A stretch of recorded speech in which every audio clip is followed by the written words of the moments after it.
What's going on, guys? So today I'm gonna be showing you how to install this tank cover so that it won't slip when you're freaking playing. I'm gonna install one of these today, so let's get right to it. The first thing you want to do is, if your tank is all crusty with all that paint on there, you're gonna have to clean that shit. The next thing you want to do, turn it inside out, just like this.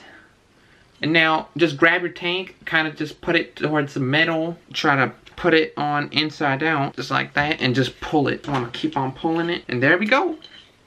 That's basically how you install it. So just want to pull it a little bit more, just keep on pulling it like that. So yeah, that's basically how you install it. So yeah, now it won't be slipping when you're playing. You got that nice stable shoulder. So yeah, so thank you guys so much for watching. See you guys in the next video. Like, comment, and subscribe. Hey, young Metro, don't trust you. I'm gonna shoot you. I'm gang banging, and I'm dangerous. Hey. Smith & Wesson, and it's stainless. Brand new Rari, I'm finna paint it. She took a